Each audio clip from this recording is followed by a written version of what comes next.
The Tesla Semi may be one of the most important products that fits into Tesla's overall mission of accelerating the world's transition to sustainable energy. According to Tesla, the semi-truck offers an opportunity to have an outsized impact on the reduction of greenhouse gas emissions. The reason for this is that just about 1.1% of the total vehicle fleet in the United States is currently made up of combination tractor-trailer type trucks, of which the vast majority are semi-trucks. However, due to their high utilization and payloads, they contribute to an astounding 18% of US vehicle emissions. In other words, each semi-truck that Tesla delivers effectively has over 16 times the impact on the environment compared to delivering a regular passenger car. Most heavy trucking journeys are under 500 miles of range, which is Tesla's target for the vehicle. And so therefore Tesla is planning to hit a wide market segment and deliver the semi-truck to as many different types of customers as possible and really move the needle away from fossil fuels. Now, Tesla recently made some updates on the specs for the Semi, which is intended to hit the market before the end of the year. But even more interesting is what Tesla didn't say about the semi-truck that may blow your mind. And before I continue, stop using Yahoo Finance, stop using Google Finance, and have a look at our website, themarketisopen.com, where we have instant stock quotes and financial data going back 10 years, and it's all freely available. Here is what we know right now about the most recent update for the Tesla Semi. The first thing Tesla did was they removed the ability to reserve and order a semi-truck, and right now their website only allows for receiving updates by email. Secondly, they confirmed that the semi-truck has gone from 4 motors, which they originally announced back in November 2017 with the Semi unveil, down to just 3 motors. This sounds like a negative, but we'll soon see the implications that this could have on the truck. Another significant update is that Tesla confirmed that it would take 30 minutes to charge the vehicle up to 70%. When the Semi was first announced, Tesla stated that the vehicle could charge 400 miles of range in 30 minutes, which implied that it would be 80% charged at that level. So we've gotten seemingly all-round neutral to negative news about the Tesla Semi, but this doesn't really tell the entire story. If we look past these updates, Tesla has essentially confirmed all of the other specs that they originally announced for the vehicle. Forget the people who thought that building an electric semi-truck was impossible. The production version of the Tesla Semi is a unique product, nothing of which has ever been done before, and it's going to live up to the hype that Tesla has set for it, while bringing massive environmental and economic benefits for Tesla's upcoming new set of customers. According to Tesla, their new electric semi-truck will save these customers a staggering $200,000 within 3 years on replacing diesel fuel alone. While Tesla originally stated that their commercial electricity rates could be locked in as low as 7 cents per kilowatt hour, 5 years later to the present day, they're still saying that electricity will be 2.5 times cheaper than diesel fuel. Given that the 500-mile range Tesla Semi was originally priced at $180,000, after just 3 years the Tesla Semi pays for itself. It's essentially like getting a free truck and another $20,000. If anything, Tesla should drastically increase their prices, especially since fuel prices have skyrocketed over the past year with inflation, which makes the electric truck even more compelling. It's likely that Tesla will increase prices anyway, given that their raw costs for building the vehicle have increased as well, and they've taken the ordering off their webpage. As a matter of fact, the prices of just about everything have shot up, including service, repair, parts, and maintenance. This isn't included in the $200,000 of fuel savings. So that's an additional benefit of going electric, is that there's far less maintenance, no oil changes, which are more expensive for a truck than a typical sedan, no brake changes needed, no transmission. Electric vehicles have fewer moving parts, meaning that there's less to go wrong. Customers will certainly take this into consideration when making their next truck purchases for their fleet, and the way it stands, buying another diesel truck does seem like economic madness, especially as electricity rates are typically far less volatile than fossil fuel prices, and businesses will pay a premium for stability and predictability. Tesla has also confirmed that they'll have remote diagnostics and of course over-the-air software updates, just as they have on their other vehicles. but this will allow for trucks to spend less time at the service centers and more time on the road. Tesla recognized this as being very important for customers early on, which is also why they're using the Tesla Armor Glass for the semi-truck's large windshield to even further reduce the probability of the windshield cracking, which would mean that the truck can't be driven. So this puts more money into the customer's pocket by reducing the number of things that could go wrong, and if they do go wrong, Tesla is there ready to fix it as quickly as possible. So essentially, the Tesla Semi pays for itself in far less than 3 years and continues to save businesses money for many years afterwards. This product will have a massive return on investment. Moreover, the Tesla Semi has gone from 4 motors as announced in 2017 down to 3 motors in 2022. That may be a disappointment to some, but to put it another way, the Tesla Semi has gone plaid.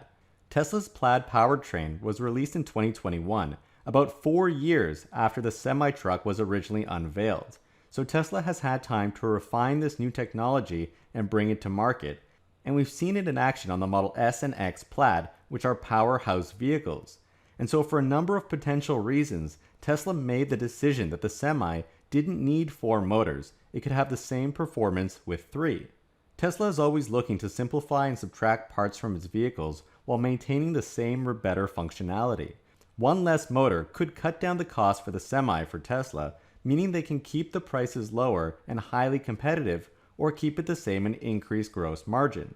That said, just because a motor is removed, there are many other components that may need to be put back into the vehicle, such as a differential, but clearly Tesla has strategically decided to build the vehicle this way. Perhaps this saves them on producing motors, which outweighs other components in terms of cost.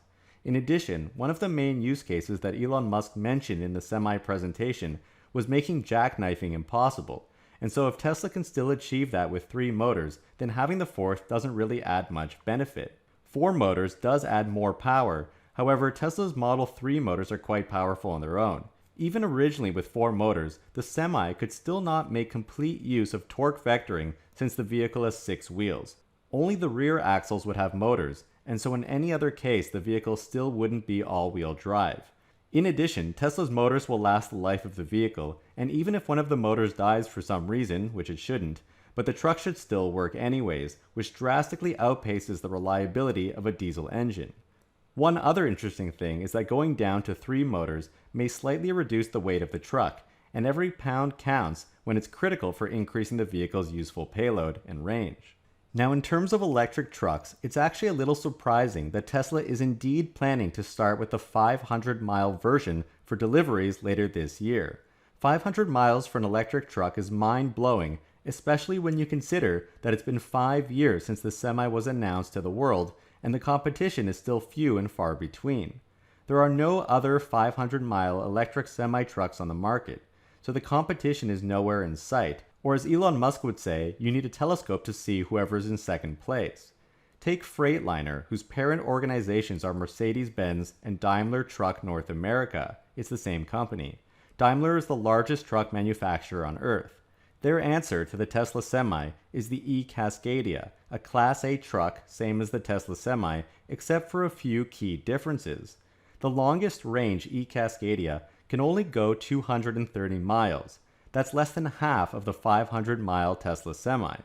But it gets even worse for Freightliner's vehicle, and keep in mind they're the current leaders in the industry.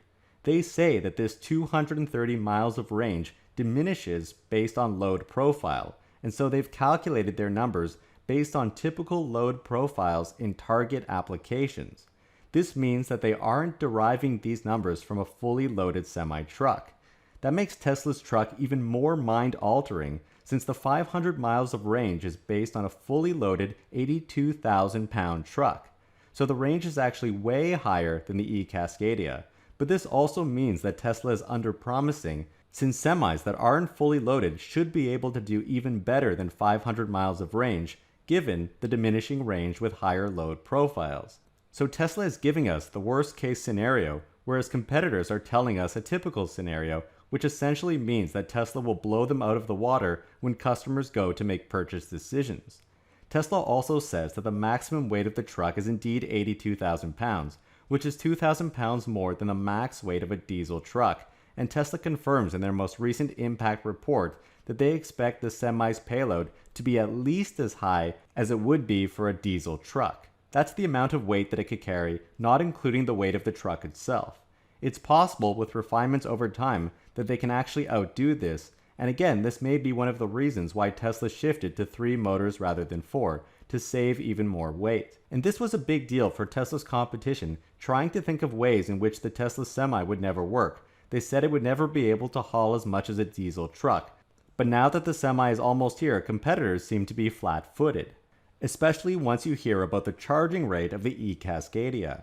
Tesla is already planning to roll out its global mega charging network, whereas competitors lack working fast chargers at convenient locations, so moving to a much bigger charger may be even more of a challenge for them. That aside, with the Ecascadia, to get to 80% state of charge, it takes what now seems like an insane 90 minutes, and the battery is much smaller, so in the best case, with the longest range version, this adds only 184 miles, but in an hour and a half. Sure, truck drivers legally have to take breaks, but this will be an extended break after not very much driving. It sounds like they will be doing more charging than driving. The Tesla charges 350 miles in 30 minutes, so that's about twice as much range in 1/3 the time, or essentially an astounding 6 times faster. See, the main problem with the Tesla Semi this entire time has been limited battery cell production. Semi will be using multiple times the numbers of batteries as regular passenger vehicles, although Tesla hasn't yet told us the overall kilowatt-hour capacity of the truck. If we assume that Tesla's Model Y uses a 75 kilowatt-hour pack, then Semi would use 13 times that amount in the worst case given a 1 megawatt-hour pack size. But Tesla reiterated that their efficiency will be better than 2 kilowatt-hours per mile, which means the pack should be under 1 megawatt-hour. Regardless, Tesla needs a massive amount of battery power for this vehicle, and over the last 5 years, Tesla has invented new technologies to support and bring to production their new 4680 battery cells. And this has been the real challenge. These cells are packed with energy, and on the whole are far lighter than using 2170 battery cells, especially when Tesla applies its structural battery pack technology to the Tesla Semi. These advancements that Tesla is moving throughout its product line allow for far higher efficiencies. Tesla continues to widen the gap with competitors, and it's really starting to show with semi-trucks. Competitors not only lack this technology since they're not focused on creating new technology, they're focused on selling units or marketing or catalog engineering, picking parts from suppliers, and so now they're stuck between a semi-truck and a hard place since they haven't invested in batteries and manufacturing like Tesla has been, especially over these last 5 years when Tesla literally gave away their future roadmap and told competitors that the semi-truck was in the works. And so Tesla's automotive peers are in for a big shock as Tesla sells every semi-truck that they make right to the customers of their competitors. But automotive players aren't the only ones that need to worry. With a high enough volume of trucks, it's possible to begin to make a dent in the fossil fuel industry. Again, there's a multiplier because each semi-truck uses so much fuel per mile and are highly utilized, and so 1% of trucks makes up 18% of emissions. So it doesn't take that many trucks to really take a lot of diesel or oil off the road. According to the EIA, the U.S. Energy Information Administration, in 2021, the U.S. used 1.42 billion barrels of diesel fuel, 7% of which was imported, and diesel is made from oil. It's transported mainly by pipeline, but also with barges and rail to terminals, and then, lo and behold, it's transported with trucks to retail service stations and to large volume consumers. So actually, this further amplifies the impact of an electric truck. Not only will it immediately get businesses off of diesel fuel for their own transportation needs, but if less diesel fuel is needed, then there's no need for so many barges and trains and pipelines, and especially trucks that are just used to transport diesel fuel. There's also another interesting dynamic when it comes to autonomous software within vehicles. We've recently seen Google's Waymo partner with Uber Freight to try and bring autonomous driving to Uber's shipping business. Now, we can debate about Waymo's autonomous driving ability versus Tesla's, but in this particular case, we don't have to, because Tesla is the only one with a viable electric truck. And if you're using a Tesla Semi, it comes with the built-in autonomous driving hardware. There's no need to begin retrofitting diesel trucks with expensive Waymo LiDAR devices when Tesla's truck has everything it needs built in. So Tesla is really destroying the business case even for autonomous vehicles for competitors, surprisingly because of Tesla's own manufacturing ability. It makes little sense to get autonomous software onto a diesel truck in the face of a significantly cheaper over time electric truck. One of the main purposes of autonomous for commercial partners especially is to save money, and so Tesla's seamless integration of hardware and software will force customers to think twice before looking at any competitor trucks. So what impact do you think the Tesla Semi truck will have on the traditional trucking industry? And do you think Tesla Semi will actually have a real opportunity to curb oil imports starting with the US? If you enjoyed this video, have a look at my last Tesla Semi and Cybertruck videos to further hear my take on these upcoming vehicles. Please hit the like button and subscribe, we would really appreciate that. And a huge shout out to all of our patrons that help to support our channel. Your support helps us to continue to make great content. Thank you guys so much for watching.